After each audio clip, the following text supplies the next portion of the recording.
This is my Dewey boy. He's my pretty little boy. He's 3.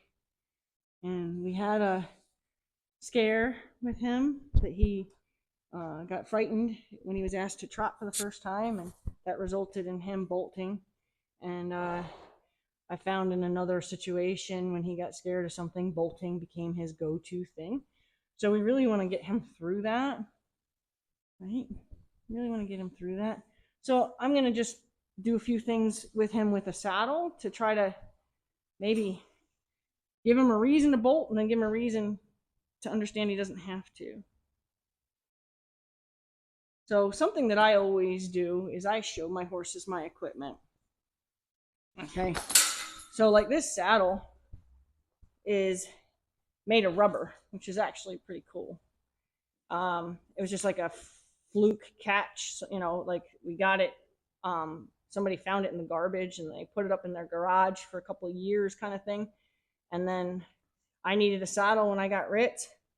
And somebody said, well, we have one if you want it. I mean, it's nothing. We found it in the garbage kind of thing. And I'm like, yeah, cool. This saddle has fit every horse I've ever put it on. And this saddle is the perfect first saddle for every horse because they can chew on it, they can lick it, they can step on it, they can fall off the horse and land on the ground and not be in concern of damage. So it's a Wintech, but I would buy another one. You know what I mean? Like I'd buy a more modern version of it. But I've looked and I can't find this particular model anywhere. So unfortunately, this one is owned by me now for 20 years. I don't know who owned it before or why it was in the garbage, but so I let my horses just explore my equipment. When you start horses, okay, I don't want them completely walking on it like it's not there. Back up, like he's ignoring that it's even there. Because I wouldn't start my horse with a $5,000 saddle or a $10,000 saddle and be like, oh no, don't even get your slimy little nose on it kind of thing. I want to make sure that when I want my horse to learn something, I want him to have opportunities to explore, and I don't want to be worried about the damage their little wet nose might do to it, So anyway, I'm going to show him the saddle pad. He wears blankets and things, so I'm not really worried about him thinking this is a big. And he's worn the bareback pad, so I'm not going to go crazy with introducing something to him that he doesn't really need an introduction to. Like I said, I don't remember if the last time I played with him, if I put this saddle on him or not. I feel like I didn't, but I don't remember if I did. I don't remember if I didn't, who it was I did, because I have vague memory of having put it on somebody, so it would have been maybe Charlotte. Neither of them are like saddle started horses yet. I start all my horses bareback, and but I want to use this saddle as a way to show him some scary stuff that has to do with the saddle, and see if we can't get through his interest in bolting. That's what the point of this is going to be. It's just to teach him that bolting is not the right option for him. But it's not really with the intention of riding. Good boy. I know.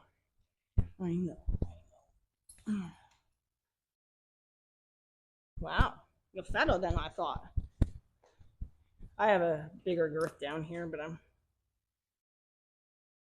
I was pretty convinced he was going to need the smallest girth I have. I was pretty convinced you were going to need the smallest girth I have. Oh, yeah. I might have to go get the bigger one. Huh? What do you think? Yeah, maybe it was Charlotte. So I'm just going to let him feel that. When I let a horse feel their saddle, I try to make sure that they don't have the ability to come at me if they're going to bronc out. I just watched a video the other day of a horse bronking out to where it was ready to kill itself.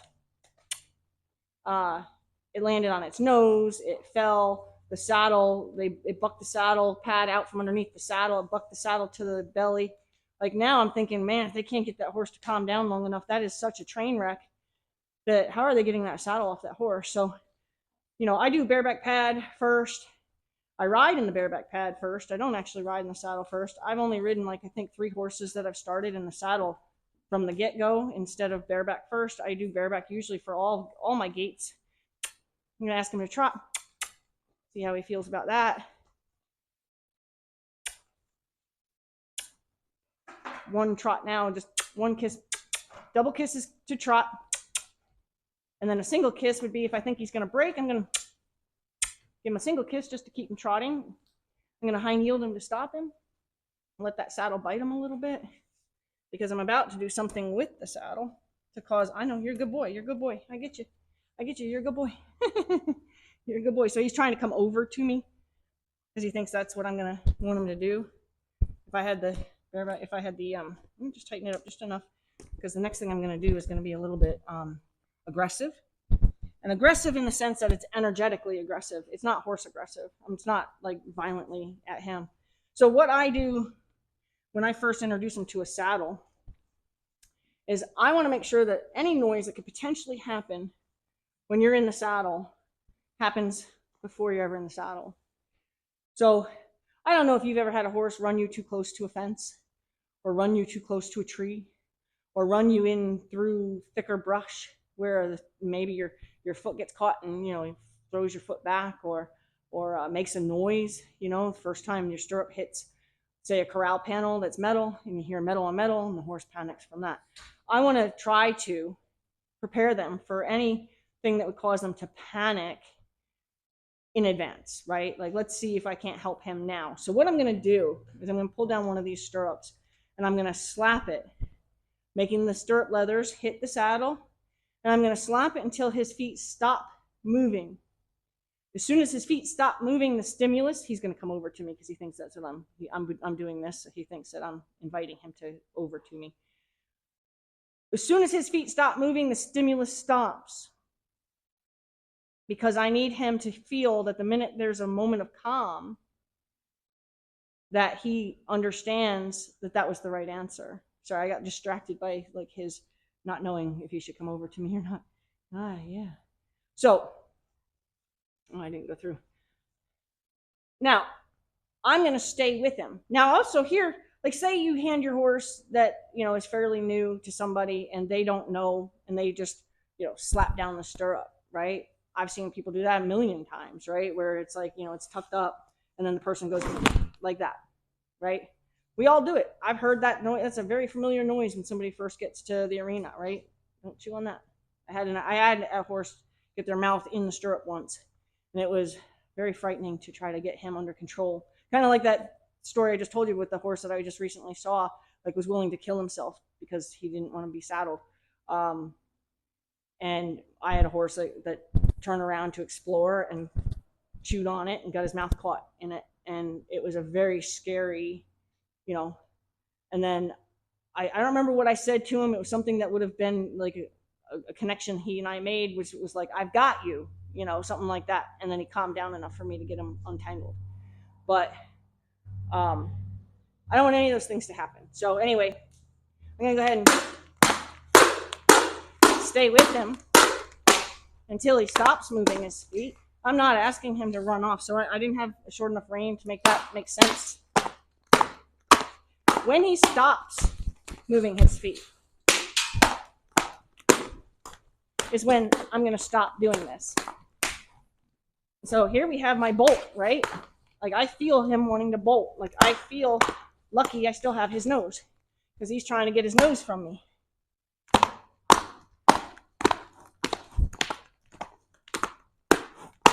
So I'm taking it down a notch as far as the noise. As soon as his feet stop moving, I will stop doing this.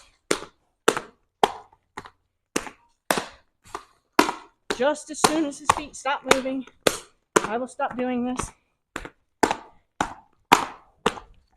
I'm here to help him, and this is how I'm going to help him. He's trying to get his nose from me. This is where having a horse that likes to bolt, how they learn to bolt, is they learn they can get their nose from you, and then they've got you.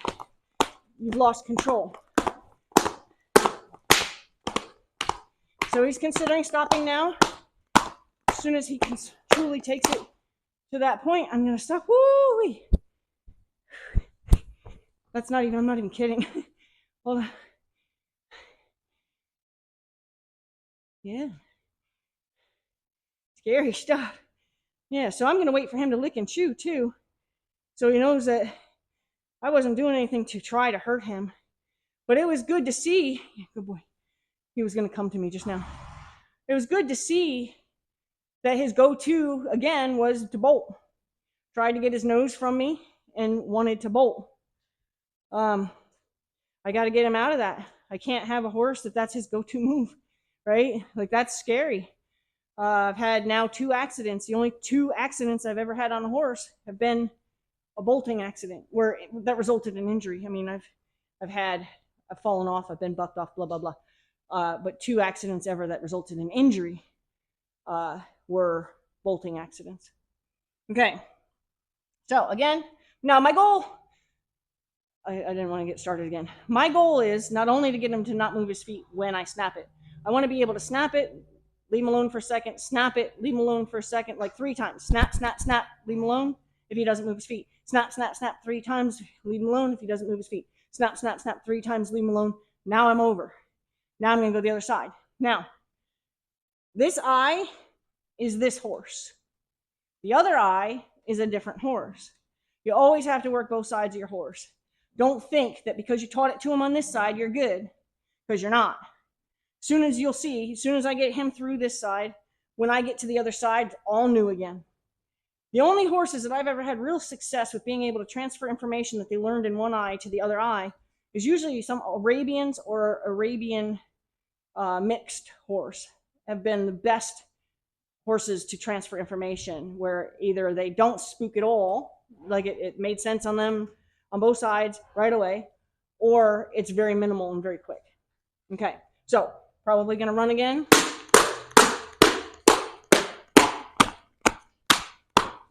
As soon as he knows not to move his feet at all.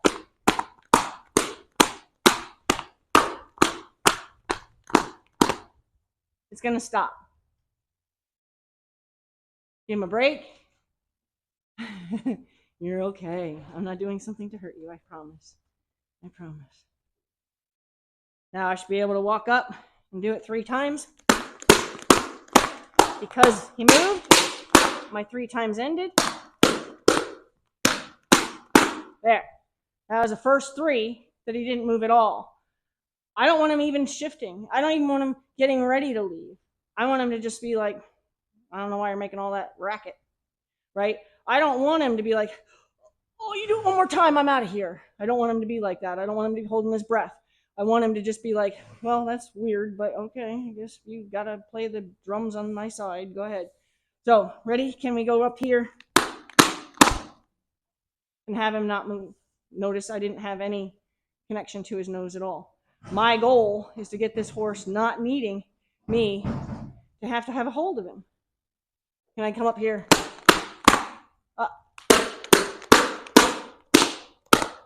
He feels like he has to move, and I need to keep going until he stops moving. Good. My walking off, my taking all that pressure off, should eventually, now he's been holding his breath, so it's going to be hard for him to lick and chew. He should eventually lower his head and then be able to lick and chew. Until he lowers his head, he's not going to be able to lick and chew because he's holding his breath. Okay, so usually at this point, I'll wait for them to bob their head down a little bit more and then come up and lick and chew. And then I know that he's processed, okay, so this didn't really kill me. I don't know why you're doing it, but this didn't kill me.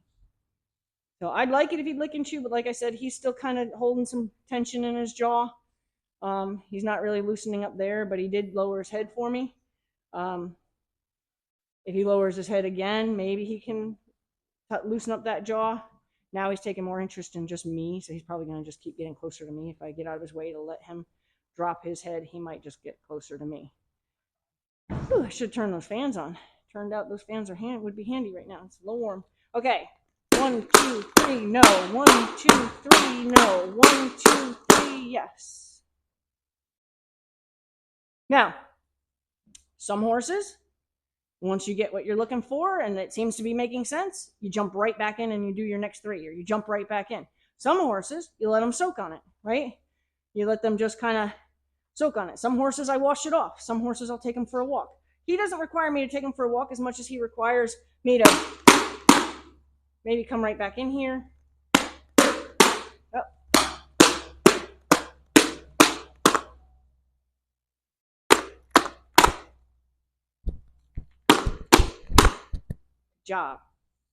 Good job. So, depending on your horse's personality.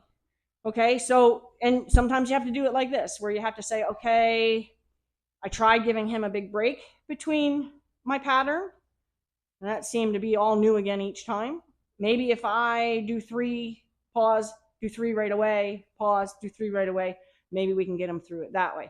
So you got to learn your horse. You got to learn what your horse needs as far as their learning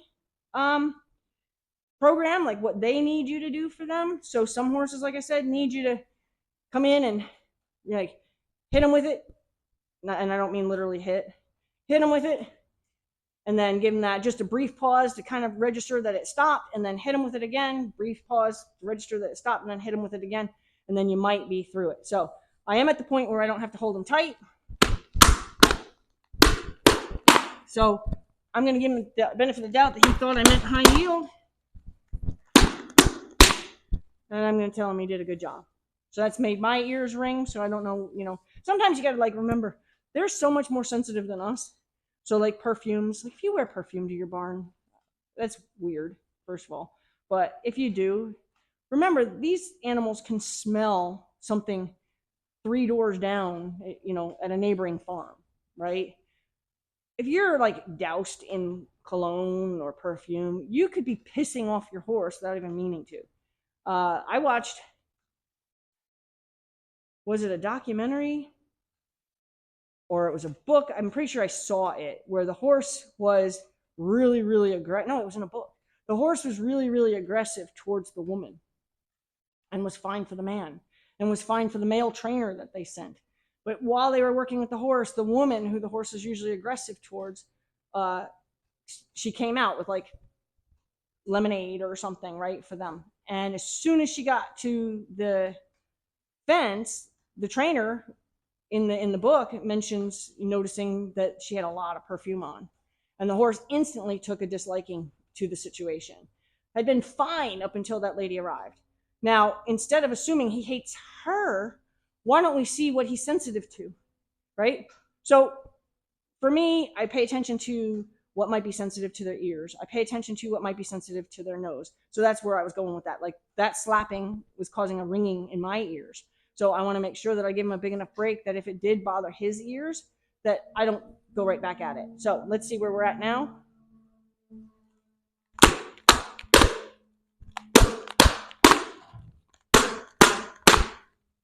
Good. Good. And his breathing is still something I pay attention to, their breathing. His breathing is still, right? Holding his breath, wanting to not have to hold his breath, wanting to kind of like, like get over it, but can't. Okay, so I'm going to put this stirrup. I'll put the stirrup up. So that way when he goes spinning around, this one doesn't bang into him and cause a whole different scenario. Okay, so we're going to go ahead and do this side. Remember, this eye and this are a different horse. Okay, so I'm going to go back to making sure I have a good grip on him so that way I can hold a hold of his nose. And now I'm going to go ahead and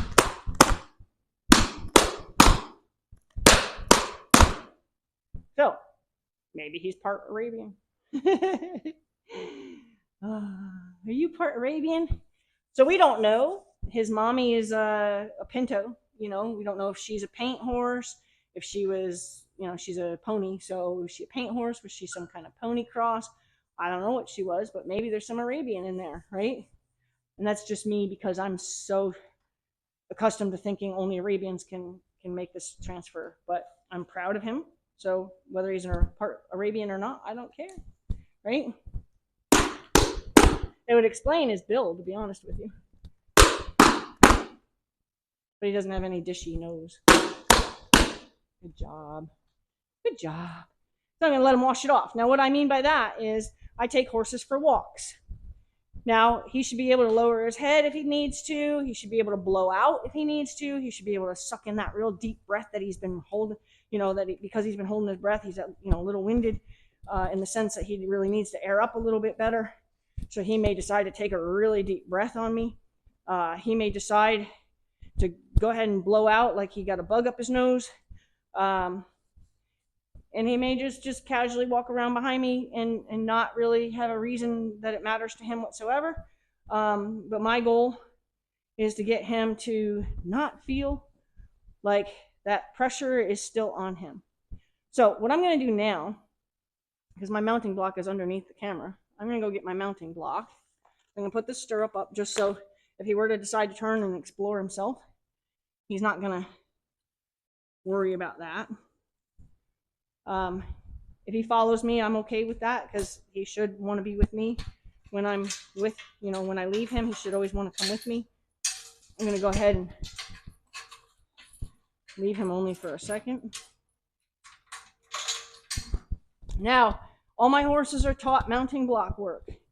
So he should see the mounting block and see me on the mounting block, and I could probably have him loose at this point in his training and have him come and set up at the mounting block because he sees the mounting block.